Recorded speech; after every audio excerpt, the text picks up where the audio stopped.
semuanya ya, kita harus tetap menjaga protokol kesehatan di masa pandemi seperti tahun ini, tahun sebelumnya juga ya.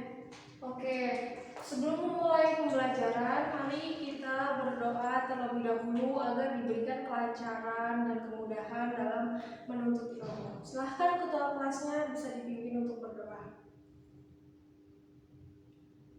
Amin. Ibu absen dulu ya sebelum memulai pembelajaran. Anissa, Ayu,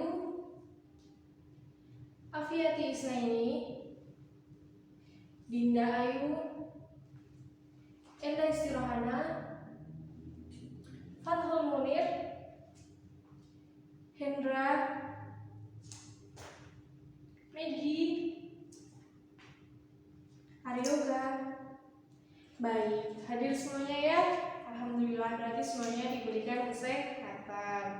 Oke, untuk hari ini kita akan belajar tema 3, peduli terhadap makhluk hidup. Subtema 2, keberagaman makhluk hidup di lingkunganku, yaitu pembelajaran 1. Nah, silahkan anak-anak buka bukunya pada halaman 47. Nah, baik. Untuk pertemuan kali ini ada pun tujuan dari pembelajaran yang akan kita pelajari ya, diantaranya yang pertama mampu membuat daftar pertanyaan untuk persiapan wawancara. Yang kedua mampu membuat pertanyaan tertulis menggunakan kosakata baku dan kalimat efektif untuk persiapan wawancara dengan benar. Yang ketiga mampu mengidentifikasi pentingnya peran hewan sebagai sumber daya alam dalam menjaga keseimbangan alam yang tepat. Yang keempat, mampu menjelaskan pentingnya peran hewan sebagai sumber daya alam dalam menjaga keseimbangan alam dengan sistematis. Kelima, mampu menjelaskan upaya pelestarian hewan sebagai sumber daya alam dengan sistematis. Yang keenam, mampu melakukan upaya pelestarian hewan sebagai sumber daya alam dengan kepedulian yang tinggi. Yang ketujuh, mampu mengidentifikasi pemanfaatan sumber daya alam hayati bagi kesejahteraan masyarakat dengan tepat. Dan yang terakhir, mampu menyajikan informasi hasil dari identifikasi pemanfaatan sumber daya alam hayati bagi kesejahteraan masyarakat dengan sistematis. Oke, untuk pertemuan kali ini kita akan menggunakan model pembelajaran STAD. Apa itu STAD? Iya, betul. Student Team Achievement Division. Nanti di mana kalian akan membentuk sebuah kelompok yang terdiri dari 3 sampai 5 anggota kelompok secara heterogen. Baik. Sebelum memulai materi hari ini, ada yang ingin bertanya tentang materi yang kemarin mingguan? Ada yang masih belum paham? Boleh ditanyakan terlebih dahulu. Tidak? Oke, baik. Berarti semuanya paham ya. Hari ini kita akan belajar tema 3, subtema 2, pembelajaran 1. Nah, di sini kan kita membahas tentang peduli terhadap makhluk hidup. Nah, di sini Ibu punya gambar. Ini gambar apa? Tuh, ini gambar badak bercula 1. Dan ini masih ada 1 lagi. Ada yang tahu? Ya, betul. Ini gambar komodo. 2 hewan ini merupakan hewan yang sudah langka. Jadi di Indonesia 2 hewan ini sangat dilindungi. Ada yang tahu bagaimana keberadaan hewan ini? Ya, Mas Munir. Betul, seperti yang sudah dikatakan oleh Mas Munir, Indonesia memiliki ribuan jenis hewan, baik itu hewan darat maupun hewan yang ada di air atau di laut. Lalu hewan tersebut merupakan sumber daya alam hayati yang dimanfaatkan selain untuk memenuhi kebutuhan manusia, juga menjadi ciri identitas dari bangsa Indonesia. Dan yang terakhir, hewan juga merupakan sebagai sumber daya alam yang tentunya perlu dijaga keberadaannya. Paham ya, untuk hewan dua ini yaitu merupakan hewan yang dilindungi di Indonesia. Nah, sekarang Ibu punya gambar. Ada yang tahu ini hewan apa? Iya, betul anak-anak. Ini hewan burung cendrawasih.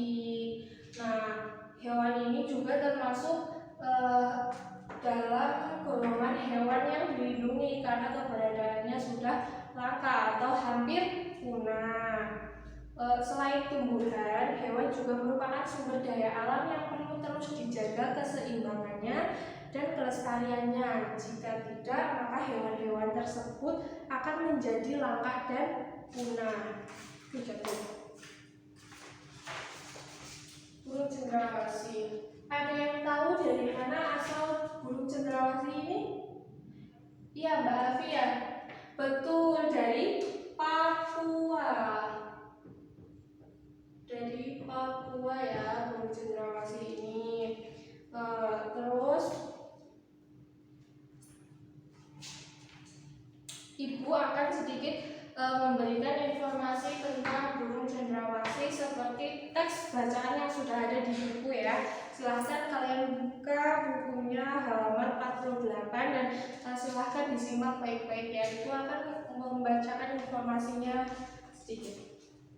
Burung cendrawasih disebut sebagai burung surga. Burung yang menjadi maskot Papua ini memiliki warna biru yang indah. Ya, bulunya indah kan?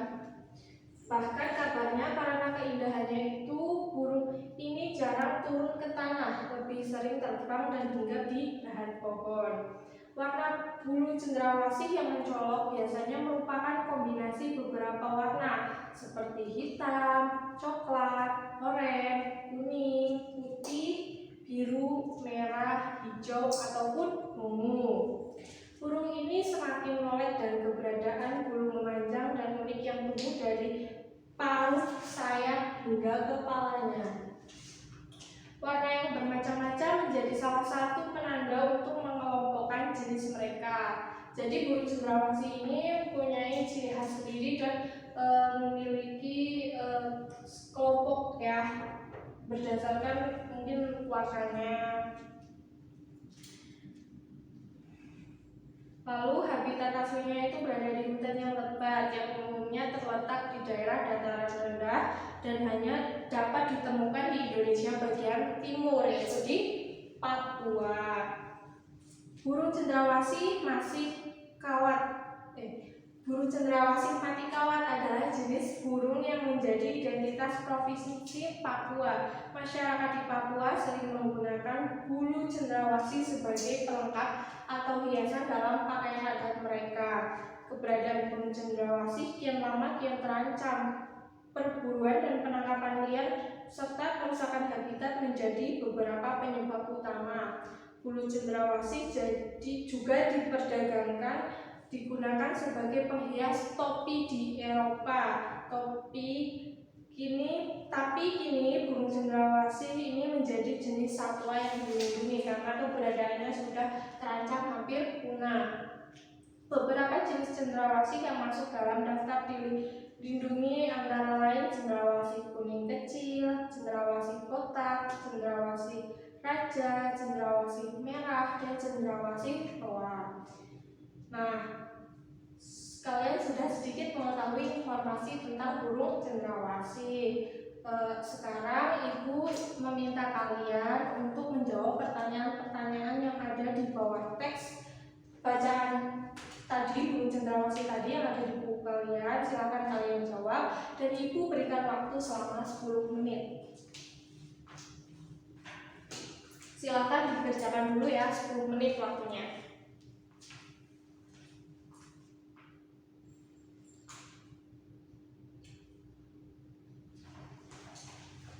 Baik, sudah? Oke, jika sudah kita lanjut ke materi selanjutnya ya. Ini untuk kelompok ya, nanti dibagi kelompoknya dan ini tugas kelompok. Silahkan kalian pilih salah satu hewan yang paling menarik menurut kalian, lalu buatlah pertanyaan yang memuat satu tempat tinggal hewan tersebut. Misal tempat tinggalnya tuh di darat atau di laut, dataran tinggi atau dataran rendah gitu. Yang kedua, manfaat hewan. Yang ketiga, cara melestarikan dan menjaga keseimbangan hewan tersebut. Yang keempat, tuliskan ciri-ciri hewan atau bagian dari hewan tersebut. Baik, paham ya untuk tugasnya?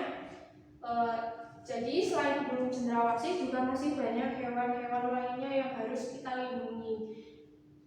Bukan berarti hewan yang hampir punah yang benar-benar harus kita lindungi, tapi hewan lainnya juga perlu kita lindungi untuk mencegah kepunahan. Nah, di sekitar kalian juga tentunya banyak hewan yang menarik perhatian untuk juga diperhatikan dan dilindungi. Oke, burung cendrawasih sudah ya. Kita lanjut ke materi selanjutnya. Nah, di situ ada teks bacaan tentang kupu-kupu. Ada yang mau membacakan? Ya, silahkan Mbak Anissa.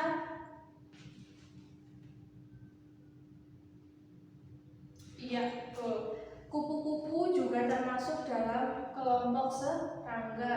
Biasanya kupu-kupu memiliki warna yang indah dan cemerlang. Kupu-kupu bukanlah hewan yang berbahaya untuk manusia.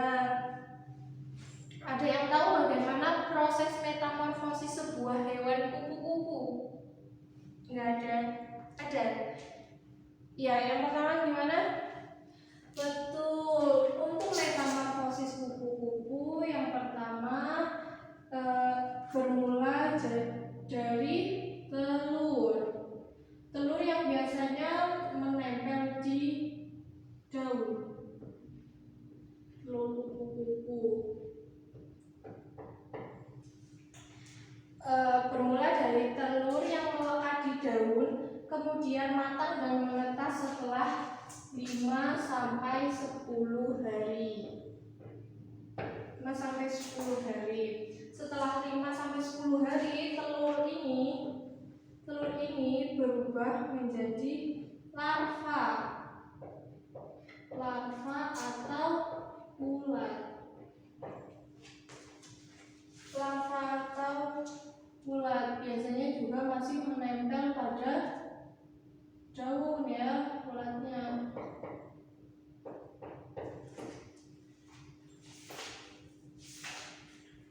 Nah, setelah 2 minggu larva atau ulat ini, maka proses yang ketiga akan membentuk menjadi sebuah kepompong. Kepompong biasanya ada di dahannya, pompongnya bergelantung, pompong. Setelah 2 minggu larva tersebut menjadi membentuk kepompong yang tergantung di ranting atau daun selama 2 sampai 3 minggu. Jadi lamanya kepompong ini 2 sampai 3 minggu. Nah, untuk proses yang terakhir yaitu dia akan berubah menjadi kupu-kupu dewasa. Nah, di sini sudah tahap terakhir. Setelah yang pertama menjadi telur, yang kedua menjadi larva, yang ketiga menjadi kepompong, dan yang terakhir menjadi kupu-kupu dewasa. Bagaimana? Paham? Baik, paham. Kupu-kupu ini merupakan proses daur hidup yang sempurna karena melalui proses menjadi kepompong. Oke, jika sudah, kalian bisa diskusikan lagi pertanyaan-pertanyaan yang ada di buku di bawah teks bacaan kupu-kupu ini pada halaman 52 dengan kelompok kalian. Ibu Ibu berikan waktu selama 7 menit ya. Cukup? Baik.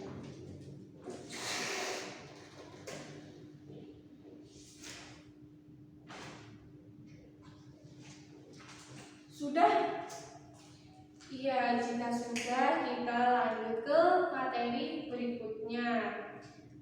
Baik, setelah kalian mengetahui tentang manfaat penting hewan bagi keseimbangan lingkungan, nah sekarang kalian bisa ikut peran serta untuk menjaga kelestarian hewan dengan cara membuat poster. Di sini ada yang sudah pernah membuat poster belum? Sudah. Berarti sudah tahu ya gimana bentuknya poster. Apa yang dimaksud dengan poster? Ada yang bisa menjelaskan apa itu poster? Iya, betul, merupakan sebuah ajakan yang di dalamnya terdapat teks ajakan atau gambar. Kali ini kita akan belajar membuat poster. Jadi nanti di tugas akhirnya kalian bisa membuat poster. Dalam pembuatan poster, kalian bisa menggunakan karton dengan ukuran yang cukup besar untuk dapat terbaca dari jarak yang cukup jauh. Lalu buatlah poster semenarik mungkin. Kalian bisa menambahkan gambar ilustrasi atau foto, entah foto apa, terserah, foto hewan, foto orang sedang membuang sampah atau yang lainnya, sesuai dengan pilihan kalian. Dan yang terakhir, kalian bisa melakukan kampanye untuk teman-teman yang ada di sekolah menggunakan poster yang telah kalian buat. Sehingga teman-teman kalian akan terinspirasi untuk ikut serta menyayangi dan merawat hewan. Karena kalau bukan kita yang mengajak, mau siapa lagi? Kita generasi yang akan membangkitkan. Itu ya, tugas terakhirnya kalian bisa membuat poster. Tugasnya bukan individu tapi kelompok saja, sesuai dengan kelompok yang tadi sudah dibagi. Oke. Baik, mungkin cukup sampai di sini materi pertemuan kali ini yang bisa Ibu sampaikan. Sebelum Ibu tutup, apakah ada yang mau ditanyakan? Tidak, berarti sudah paham semuanya ya. Baik, kalau sudah paham, mari kita simpulkan bersama-sama materi tentang hari ini, tema 3, tema 2, pembelajaran 1. Oke, Ibu minta ya kesimpulannya dari anak-anak. Iya, betul. Kesimpulannya adalah kita harus peduli terhadap makhluk hidup yang ada di sekitar kita guna menjaga keseimbangan sumber daya alam. Jadi kita harus menyayangi makhluk hidup yang ada di dunia ini. Hewan, tumbuhan juga termasuk makhluk hidup, maka harus kita lindungi, kita rawat agar tidak terjadi kerusakan atau kepunahan. Untuk materi yang akan datang adalah hewan peliharaan. Silahkan kalian bisa mempelajarinya terlebih dahulu di rumah kalian masing-masing. Baik, cukup ya untuk pertemuan kali ini. Silahkan ketua kelasnya untuk memimpin doa. Amin. Semoga ilmunya bermanfaat ya. Kurang lebihnya Ibu dalam menyampaikan materi pembelajaran hari ini, Ibu minta maaf yang sebesar-besarnya. Wabillahi taufiq wal hidayah. Wassalamualaikum warahmatullahi